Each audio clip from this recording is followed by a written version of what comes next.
We wrapped up our What's at Stake series by looking at the defense sector this Friday on InBusiness. And we talked to Admiralty's Jon Kutler about what changes he sees in terms of funding and what is that going to mean for the defense companies themselves. Remember, Defense Secretary Gates has said he's looking for more efficiencies, for cutbacks in the defense area.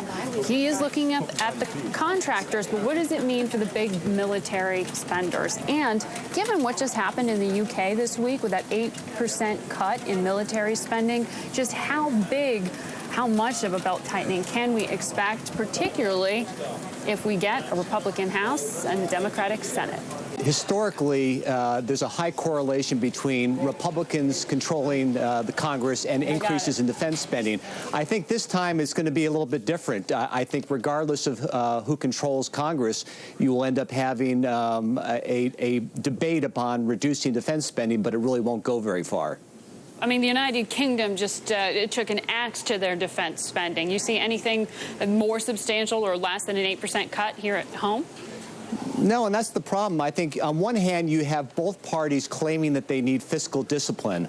On the other side, you have two political realities in Washington right now. One is the calculus that since 9/11, it's been okay to criticize the wars, but you can't not be seen as supporting the war fighters. And relative to the defense budget, that's a fine line from where you can cross that.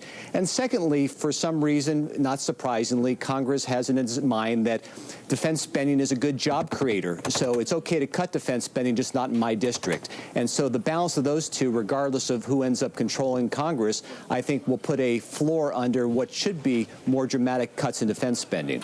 I mean, the areas that have been highlighted so far, from Secretary Gates, or at least in the press, have been these cuts to consultants and reductions of headcount and resources in that way. I mean, as someone who invests in the sector, how do you hedge around that? Well, you're right. What has happened in the last decade is there's been a tremendous outsourcing of what has typically been jobs performed by uniformed military service members. And the idea was it would cost less to have the private sector do it. There's been a number of analyses lately that showed that perhaps that savings didn't happen. And so therefore, a combination of that, plus there's been so much of an overrun in many of the hardware programs, there's a perception that the Pentagon needs to bring a lot of the procurement expertise, a lot of that manpower expertise back inside the uniformed services. So it's still uncertain as well as to who might be the defense secretary, right? I mean, in an interview with the Defense Secretary Gates has said he didn't really intend to stay on for the remainder of the Obama administration. No, in fact, he stayed on longer than many people had expected, and it's certainly a job that many covet, and I think it will depend who has that job based upon who controls Congress and what the political calculation has to be. So is it sort of wait and see for you in terms of how you allocate? Yeah, I think what has happened to the date is there's defense stocks have traded down. Aerospace stocks have tended to be somewhat counter-cyclical because they've been more of a play on GDP growth. And I really think that most of the action has taken place, and I don't expect large moves after the election. I think there will be a slow, steady need to decrease defense spending, but the people out there who are expecting large, dramatic cuts won't see that in the fiscal 11 budget. So give me a global snapshot, if you would. I mean, having the UK cut so drastically, or at least say they intend to, on the defense spending outlook, what do you do as an investor? I mean, do you now look more into the technology space and less into the hardware, still with the idea that that's where the defense front is going to be? Well, first of all, when you talk about the UK, yes, they've made dramatic cuts, but it's really 4% in real terms over 4 years. So the defense industry doesn't tend to move very quickly.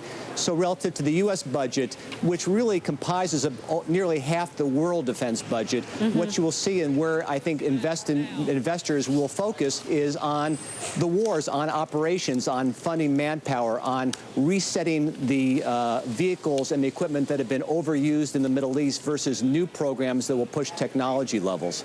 Well, we heard today from Secretary Clinton that Pakistan's going to receive $2 billion over 5 years. That's additional military aid. Where do the arms go? Do they go to the Pakistans? Do we see more, $60 billion size type deals like we just saw brokered with Saudi? Absolutely. Whenever the U.S. defense budget has entered a period of uncertainty, U.S. defense contractors have pushed for overseas sales. The $60 billion in Saudi will go a long way to keeping production lines open. Be sure to watch In Business on Monday. We're talking to political strategist Mark Penn, counting down to these midterm elections, what it means for you, your portfolio, and the future of the country.